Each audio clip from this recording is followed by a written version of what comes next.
हमारे शरीर की, हमारे अंतःकरण की, हमारे स्वभाव की एक एक वृत्ति भोगों में अभी तक लगी रही है। बहुत ध्यान से सुनने योग्य है। समस्त संसार के प्राणी जितने भी हैं उन सब में भोग प्रधानता है। काम से उत्पन्न हुए सबके अंदर काम चेष्टा है, चाहे वो चींटी से लेकर के ब्रह्मा तक कोई न हो। जिन्होंने ब्रह्मबोध या भगवत प्रेम प्राप्त कर लिया है वही जीवन मुक्त महात्मा इस फांसी से अलग हैं, नहीं सांप के गले में फांसी पड़ी हुई है काम की। समस्त संसार प्राणी भोग सुख की कामना में लिप्त हैं। सभी के मन में एक लालसा लगी रहती, ये भोगूं, ये चखूं, ये देखूं, ये सूंघूं, वहां जाऊं, मुझे आनंद मिल जाएगा। आनंद की प्राप्ति के लिए प्रकृतिजन्य स्थान, वस्तु, व्यक्ति, इनके भोग की आकांक्षा। बहुत ध्यान से समझिए, समस्त प्राणियों की रचना ही ऐसी है कि भोगाकर्षण इतनी जोर का है, देखना, सुनना, चखना, भोगना, स्पर्श करना,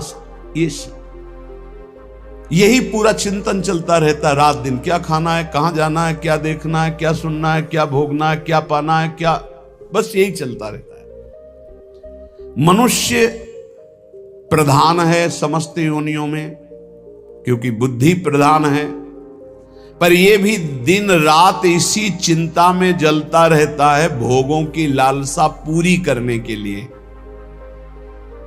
इतना रुपया हो गया, इतना हो जाए, इतनी व्यवस्था हो गई, इतनी व्यवस्था हो जाए, इतनी जमीन हो गई और इतनी हो जाए, अब ये कर लिया, अब ये कर लूंगा और सुखी हो जाऊंगा। पर वो जलता रहता है चिंता, शोक, भय। इस काम भोग को लेकर के बुद्धि प्रधान मनुष्य ज्यादा भ्रष्ट हो रहा है, क्योंकि ऊंचे चढ़े हुए को देखा जाता है, जो नीचे गिरा पड़ा है वो तो पड़ा ही है। अन्य योनियां तो मूढ़ता प्रधान है, पर मनुष्य योनि बुद्धि प्रधान है। इसमें विवेक जागृत करके परमात्म तत्व का साक्षात्कार करने की योग्यता है। भोगों की प्रधानता होने के कारण मनुष्य शरीर इतना महान है कि वो ब्रह्म तत्व का साक्षात्कार करने की योग्यता रखता है, पर भोगों के आकर्षण के कारण वो दुख पर दुख भोगता हुआ उसी दुख की ओर जा रहा है। दुख पर दुख भोगता हुआ वो उन्हीं दुखों की तरफ जा रहा है जहां और दुख योनयः, जहां से दुख प्रकट होता है। यह भोग कामना मनुष्य में जो दिव्य शक्तियां हैं, जो दिव्य ज्ञान है, बहुत ध्यान देने योग्य बात है।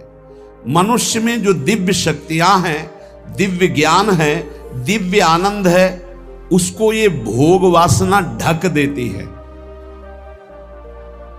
तीन प्रकार से ढकती है। जैसे दर्पण में मल जमा हो जाता है, जैसे आग राख और धुएं से ढकी होती है, होती अंदर आग है। जैसे गर्भ से जेर ढका होता है, जेर में ऐसे ऊपर झिल्ली, फिर अंदर ऐसे घृणित पदार्थ उनके अंदर होता है। ऐसे तीन प्रकार के साधकों की बुद्धि काम में ढक जाती है। जो एक अच्छे सतोगुणी होते हैं, उनकी धुआं और राख से ढकी हुई अग्नि के समान बुद्धि होती है। थोड़ा सा फूंक लगी, अग्नि प्रज्वलित हो गई। थोड़ा सा झटका लगा, अरे मैं कहां भ्रमित हो रहा हूं, मैं अपना पतन कर रहा हूं, तत्काल वो सावधान हो गया और ज्ञानाग्नि प्रकट हुई, वासना को त्याग करके वो आगे बढ़ गया। दूसरा सत रज मिश्रित, दर्पण सामने है पर चेहरा नहीं दिखाई दे रहा, बोध नहीं हो रहा, क्योंकि मल लगा हुआ है। उसके लिए विशेष सत्संग की आवश्यकता है। जब बार बार सत्संग सुने तब उसको चेतना जागृत होती है, अरे मैं गलत हूं, मैं गलत मार्ग में जा रहा हूं। जे भी ऐसे फेरा गया हाथ, मल हटा से प्रतिबिंब दिखाई देने लगा। ऐसे ही जे भी उसको सत्संग के द्वारा विवेक हुआ, उसने वासना का त्याग किया, शुद्ध ज्ञान जागृत हो गया। तीसरा, जैसे वो जेर में ढका हुआ गर्भ, सत्य क्या है असत्य क्या है बिल्कुल बोध नहीं। इनके लिए बहुत काल सत्संग की जरूरत है। जब बहुकाल करी सत्संगा तबई हो सब संशय भंगा। जब बहुत काल सत्संग होता तब इनको चेतना जागृत होती है, अरे मैं गलत हूं। नहीं, काफी समय तो सत्संग करते हुए भी असत आचरण होते रहते हैं। जब सत्संग बहुत काल किया जाता है तो श्रवण मात्र से हृदय पवित्र होता है। जब हृदय पवित्र होता है तब चेतना जा रहे मैं कहां भ्रमित हो रहा हूं। वो काम भोग वासना के कारण अपने ज्ञान को ढका, अपनी शक्तियों को भूला हुआ, अपने आनंद स्वरूप को भूला हुआ, जहां अधिक दुख भोगना है उसी भोगों की तरफ बढ़ता जाता है। काम कलुषित हृदय इस विष को अमृत मानकर खाने के लिए ललचाने लगता है। ये काम तब हटाना मुश्किल बन जाता है जब पवित्र प्रेम का रूप इसे दिया जाता है। पवित्र प्रेम का नाम इस जब भयानक मलिन आचरण काम को दिया जाता है तब यह हटना मुश्किल हो जाता है। कांच और हीरा देखने में एक जैसा दिखाई देता है, पर दोनों में महान अंतर होता है। एक 10-20 रुपया का मिल जाएगा इतना, और एक करोड़ों का बिकता है हीरा, और उसकी पहचान केवल जौहरी जानता है। पहचान होती एक घन का प्रहार करो कांच चकनाचूर हो जाएगा, और हीरा ज्यों का त्यों चमकता हुआ वैसे ही रहेगा। ऐसे ही काम और प्रेम में अंतर है।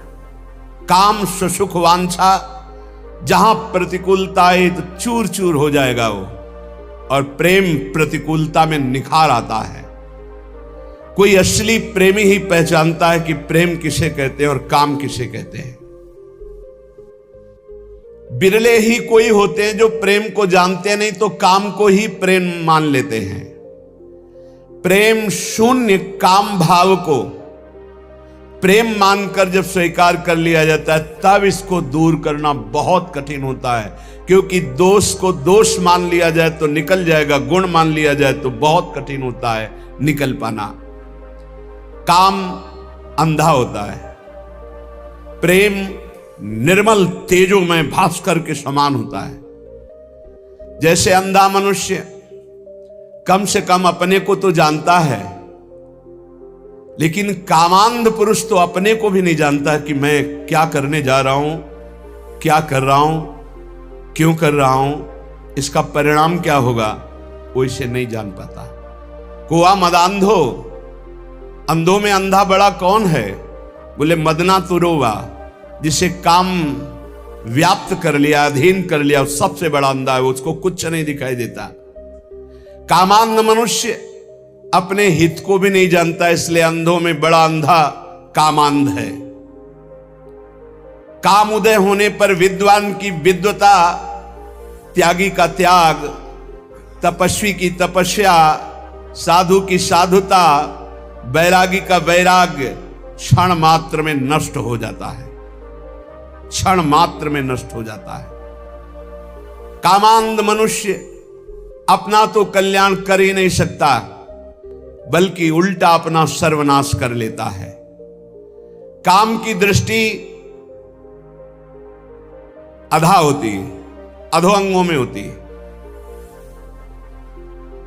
जनेंद्री में, जनेंद्री की तृप्ति में या और इंद्रियों की तृप्ति में। प्रेम का लक्ष्य ऊर्ध्वतम होता है, दिव्य होता है, चैतन्य घन होता है, और वो सिर्फ श्री कृष्ण से होता है, हरि से होता है, प्रभु से होता है। काम आत्मबंधन, प्रेम जीवन मुक्तता। प्रेम से दिव्य भगवदानंद का दुर्लभ आस्वादन मिलता है। काम प्रतिपल हृदय को जलाता रहता है, शरीर की शक्ति को क्षीण करता रहता है, किसी भी काम में मन न लगना, कोई भी कार्य सुचारू पूर्वक न होना, ये बहुत दुर्गति कर देता है।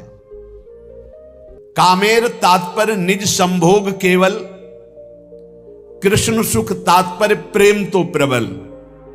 लोक धर्म वेद धर्म देह धर्म कर्म, लज्जा धैर्य देह सुख आत्म सुख मर्म। सर्व त्याग करिए करे कृष्णेर भजन, कृष्ण सुख हेतु करे प्रेमेर सेवन।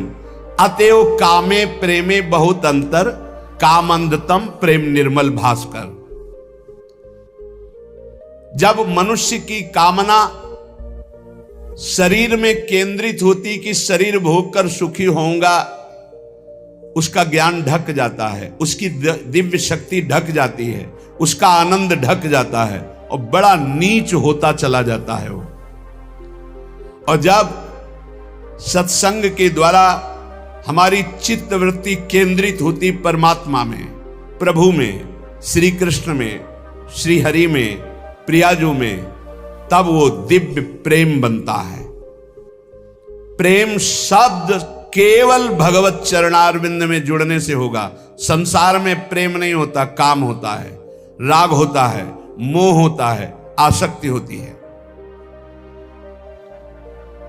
जिस उपासक को निजेंद्रीय तृप्ति की इच्छा जागृत रहती है, ये खा लूं, ये भोग लूं, ये देख लूं, ये सुन लूं, वहां चला जाए, वहां का खाया जाए, ऐसा किया जाए, वो भोग सुख कामना जितनी बढ़ती चली जाएगी उतने वो राक्षस होता चला जाएगा, पशुता आती चली जाएगी, आसुरी भाव बढ़ता चला जाएगा, उसमें वो जान नहीं पाएगा आसुरी भाव, उतना ही वो निकृष्ट होता चला जाएगा। और जितना भोग सुख कामना का त्याग होता जाएगा उतनी शांति आती जाएगी। त्यागात शांति निरंतरम। और शांति में चिंतन जो होता है, फिर सही दिशा हम निर्णय कर पाते हैं जब हृदय शांत होता है। शांत कब होता है? त्यागात शांति निरंतरम। जब भोगों के सुखों का त्याग, तो तत्काल शांति हृदय में, और उस शांति से वो फिर भाव दशा की तरफ बढ़ता है। वो उतना ही महान होता जाता है जो जितना काम सुख का त्याग करता जाता है।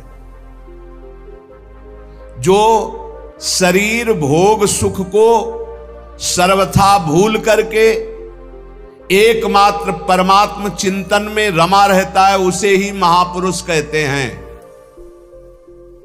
महापुरुष कौन है?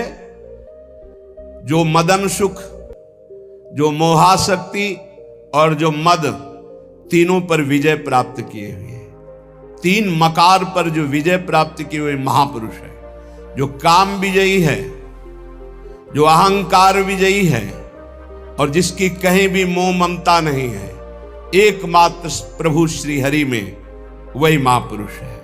जो निरंतर भगवदाकार वृत्ति में डूबा हुआ है, शरीर सुख छोड़कर, वही महापुरुष है। जिनका आत्मसुख सदा सर्वदा प्रभु के सुख में परिणित हो जाता है, उन महापुरुषों द्वारा जगत का कल्याण अपने आप प्रारंभ हो जाता है।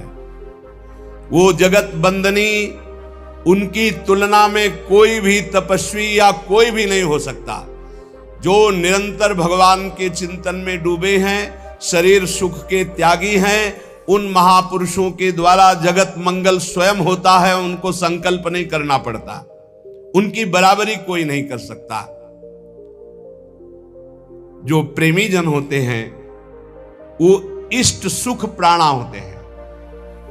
अपने इष्ट के सुख में निमग्न रहने वाले, अपने इष्ट को प्राण समर्पित करने वाले, जैसे भगवान श्री कृष्णचंद्र जी गीता में कहते, मदगत प्राणा, मच्चित्ता मदगत प्राणा बोधयंता परस्परम।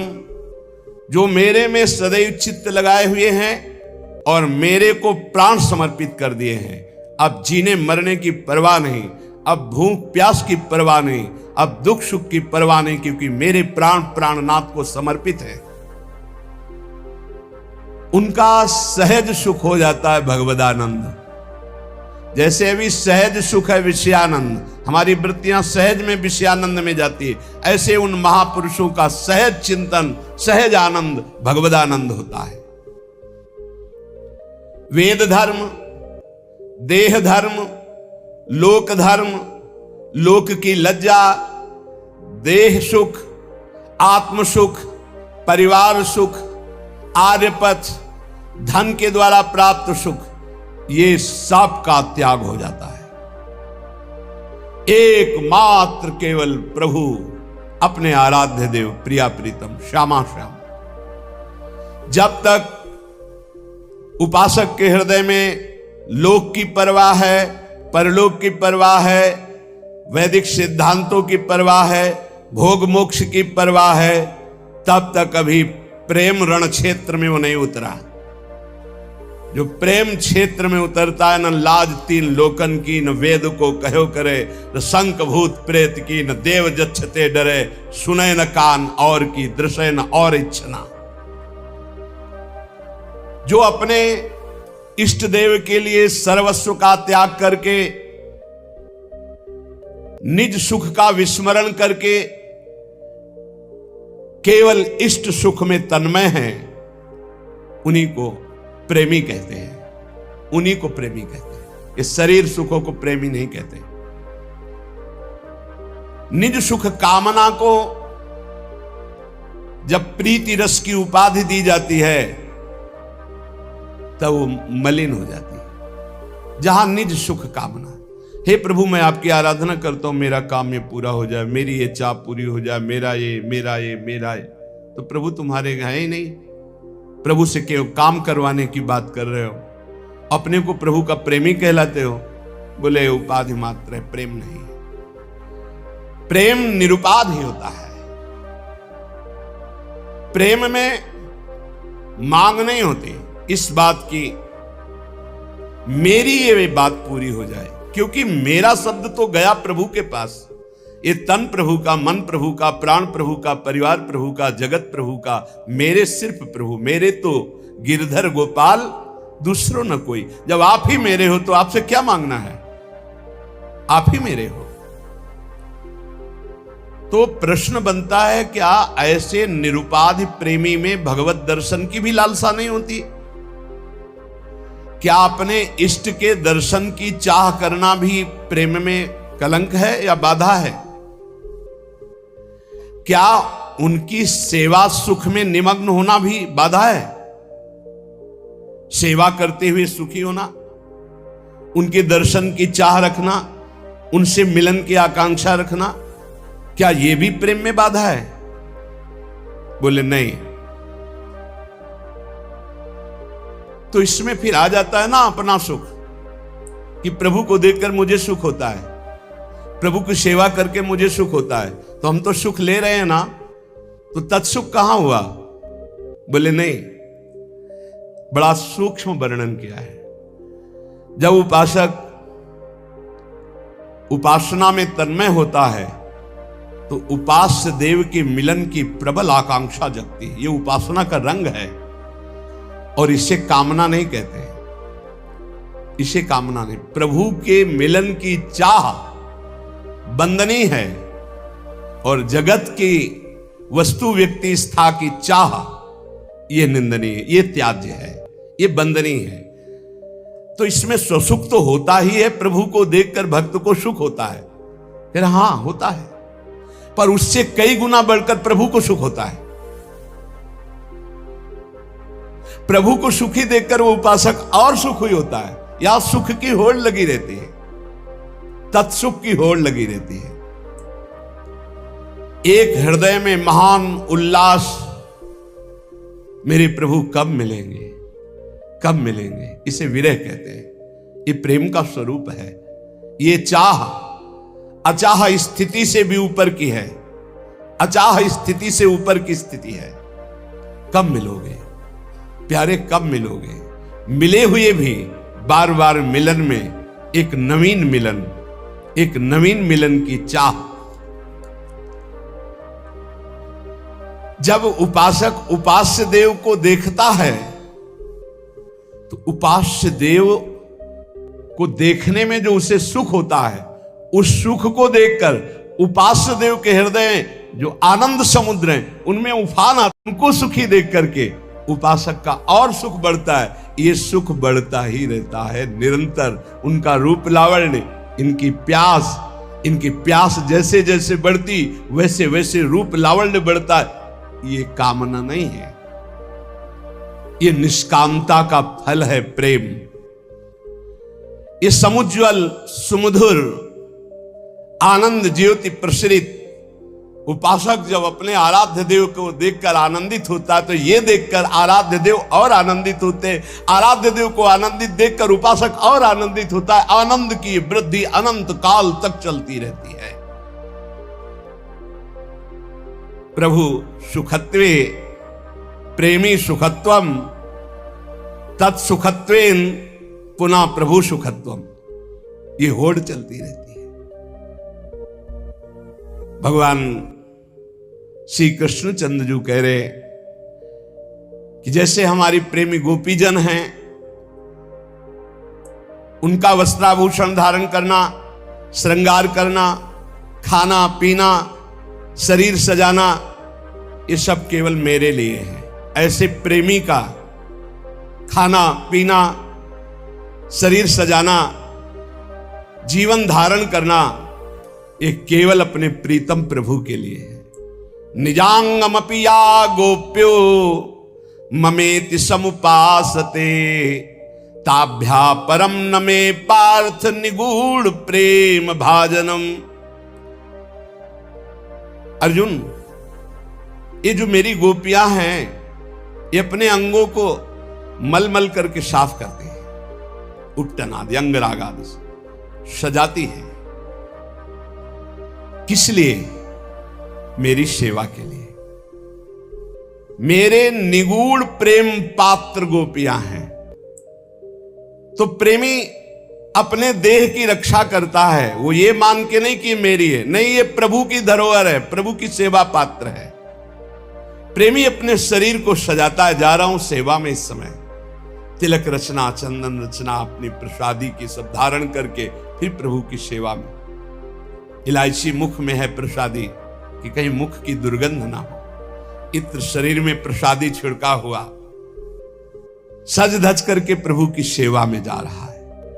श्रृंगार सज्जा पहले अपनी, फिर श्री जी की प्रसादी से अपने को सजाकर पावन होकर। ये विश्व में कहीं नहीं है, ये वृंदावन प्रेम राज्य की बात है, जहां भी हमारे ठाकुर वृंदावन के विराजमान इसी पद्धति से सेवा होती है। ऐसे ही त्रिमल करके वस्त्र पर देखा है पूज्य जनों को।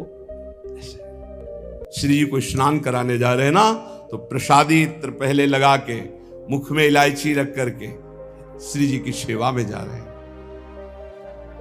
ये अन्य साधन राज्य की बात नहीं, ये प्रेम राज्य की बात है। ये बहुत ऊंची बात है। सभी साधन क्षेत्रों में शरीर की देखभाल संभाल छोड़ दी जाती है, लेकिन प्रेम राज्य में शरीर को तुच्छ मानकर नहीं छोड़ा जाता। शरीर को प्रियालाल का सेवा पात्र माना जाता है। अनोखी प्रणाली है, इसलिए सब इस प्रेम राज्य में प्रवेश नहीं पाते और जानते नहीं। जिसमें देह को सेवा का पात्र मान करके आराध्य देव के लिए, जैसे हम प्रतिदिन प्रियालाल के भोग के पात्र, तांबे का लोटा जिससे स्नान कराते हैं, जिसमें स्नान कराते हैं वो थाल, आरती, ये सब पात्र हम मार्जन करते हैं। ऐसे ही ये भी एक सेवा का पात्र है। शरीर सुबह उठे, शौच, स्नान कर रहे, चिंतन चल रहा, श्री जी की अमुक सेवा करनी, श्री जी की अमुक सेवा करनी, ये सेवा का पात्र है शरीर। हम अपने शरीर को जो स्नान कराते हैं, तिलक रचना करते हैं, पवित्र वस्त्र धारण करते हैं, ये हमारा भजन है। हम अपने आराध्य देव के लिए कर रहे हैं, अब शरीर सुख के लिए नहीं कर रहे हैं। प्रेमी का विश्वास है कि ये शरीर सेवा पात्र है प्रभु का।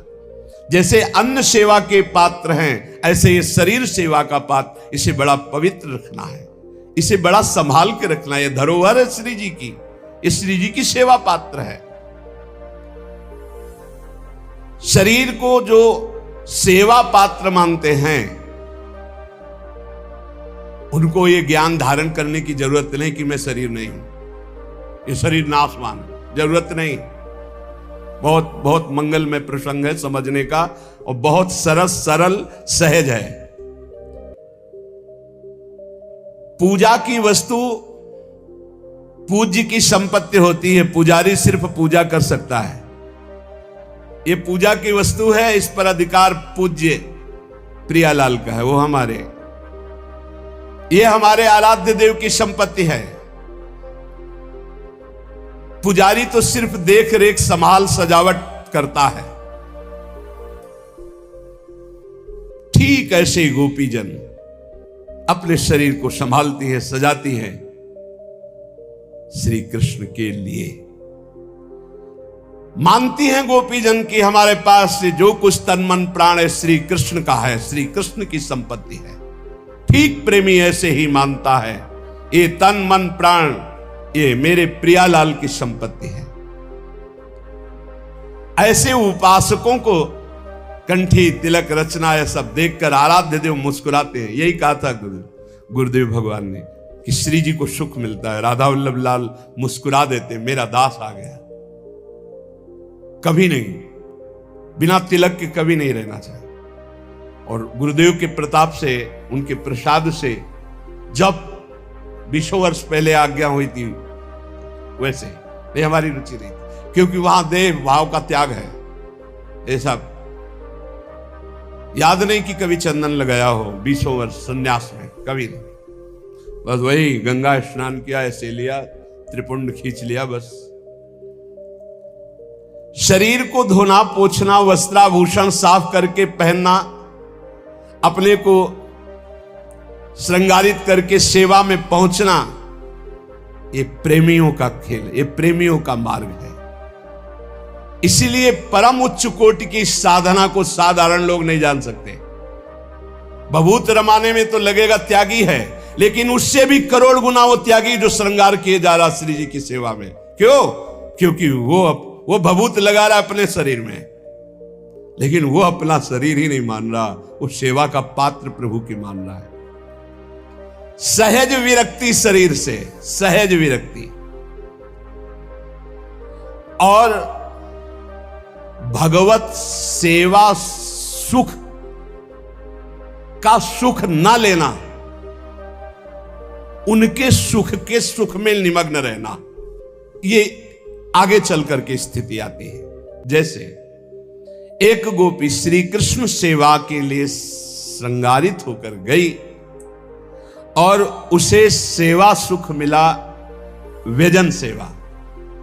प्रिया प्रीतम रास करके पुष्पों की शैया पर विराजमान है ब्रजलीला के अंतर, और वो व्यजन कर रही, पंखा कर रही। छोटे छोटे श्रम बिंदु युगल सरकार के शीतल वायु से सूख रहे, आंख से आनंदमय मुद्रित हो रहे। ये देखकर इतना आनंद हुआ उस गोपी को कि जड़ता संचारी भाव आ गया, अश्रुपात होने लगा, कंप होने लगा, हाथ जड़ हो गया, पंखा चलना रुक गया।